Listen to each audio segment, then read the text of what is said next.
예, 부총리님. 바로 질문 드릴게요. 우리나라의 적정한 재정 규모가 적정하다라는 게 어느 수준일 것 같아요? 저는 이제 그걸 고민을 많이 했었는데요. 일단 만약에 총수요가 떨어진다면은 잠재 성장률 정도의 수준은 할 수 있게 민간이 부족하면은 재정이 되고 재정이 부족하면은 기업이 좀 투자를 해준다. 이게 밸런스가 맞아야 되는데 지금은 저희들 잠재 성장률이 한 1% 후반대가 정도 되는데 지금 민간이나 가계가 투자할 여력이 거의 많이 줄어들었습니다. 그래서 제가 고민한 거는 내년도 재정 규모를 계산했을 때 한 1.8% 성장하는 이 재정 투자가 얼마냐 했을 때 이게 8.1%였다는 말씀을 드리겠습니다.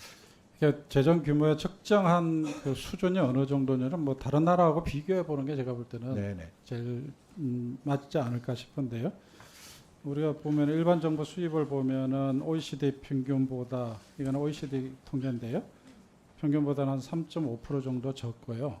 IMF 기준으로 보면은, IMF는 이제 중앙정부 기준으로 이 통계를 낸 건데 선진국에 비해서는 약 14%, 맨 위에 있는 게 선진국이고 맨 밑에 있는 게 우리나라인데 중간에 녹색이 이제 이머징 마켓.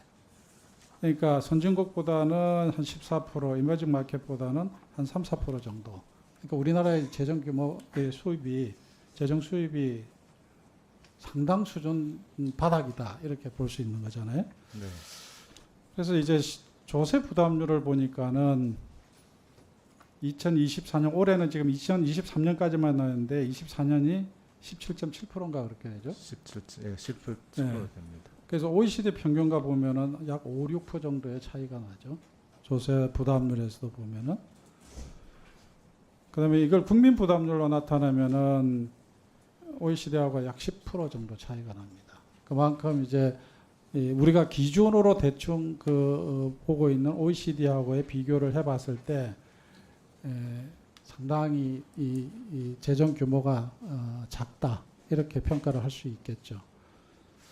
이제 이런 관점에서 뭐 결국 우리 재정 규모는 OECD 평균도 물론이고 개도국보다도 더 낮은 수준이 아닌가, 저는 그렇게 봅니다.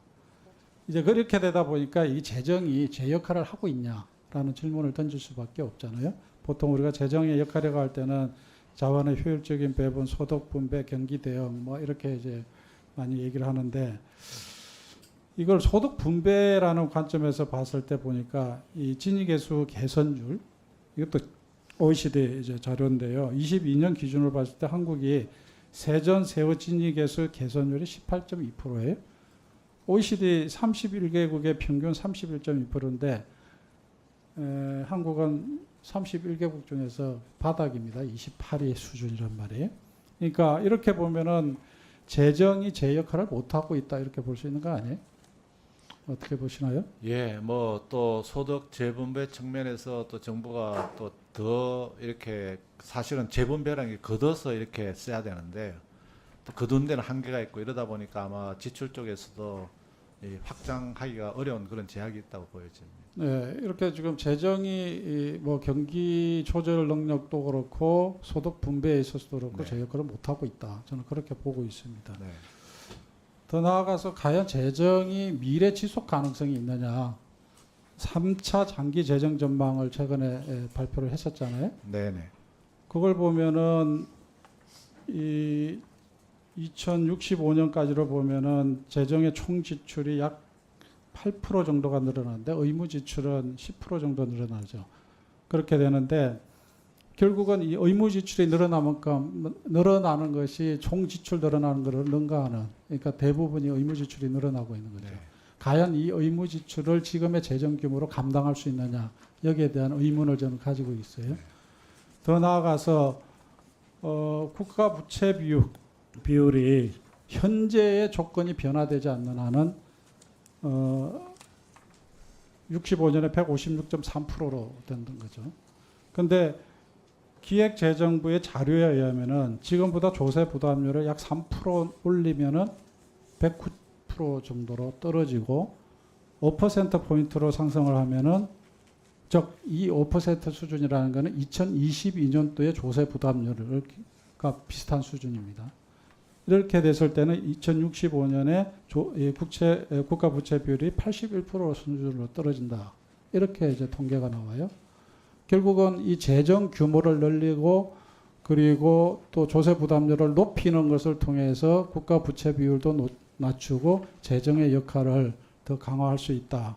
이렇게 저는 결론을 내리는데, 그럼에도 불구하고 윤석열 정부 때 정부에 들어와 가지고 부자 감세로 조세 부담률이 뭐 22년도에 22%에서 지금 17.6%로 떨어져 있고, 그 다음에 내리 3년 동안에 내국세, 국세가 15%는 하락하고 규모가 줄어들고 거의 뭐 재정 폭망 상태에 들어가 버렸어요.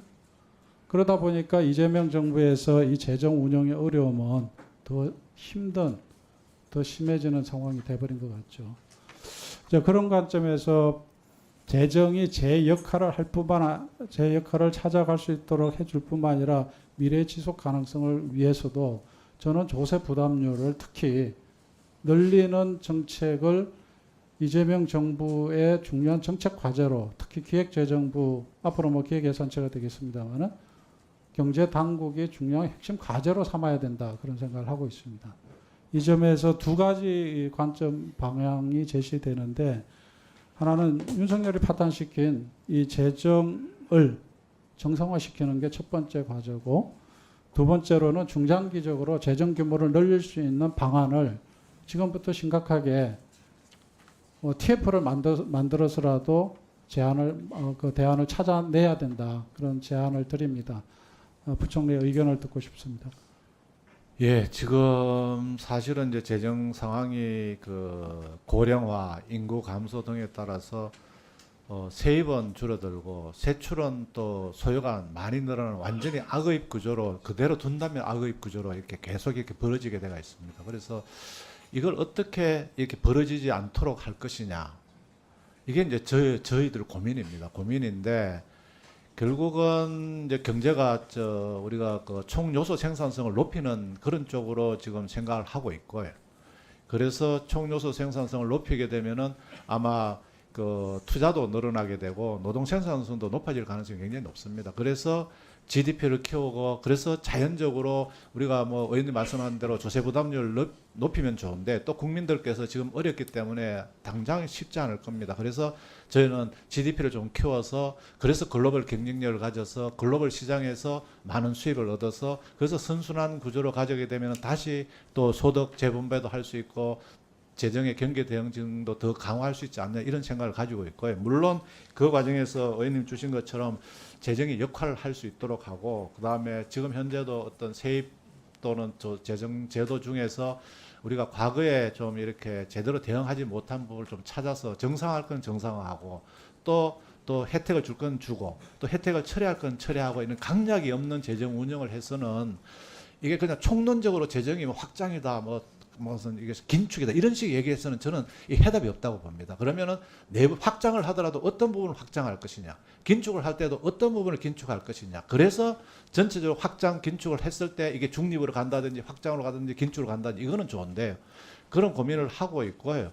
그런 쪽에 좀 해답을 찾아서 좀 선택과 집중해서 성과도 나는 재정 운영이 되고, 그래서 대한민국이 좀 다시 업그레이드 할 수 있는 그런 이 경제 시스템으로 만들어가는 그런 방향으로 좀 정책을 추진해 볼까 하고 있습니다.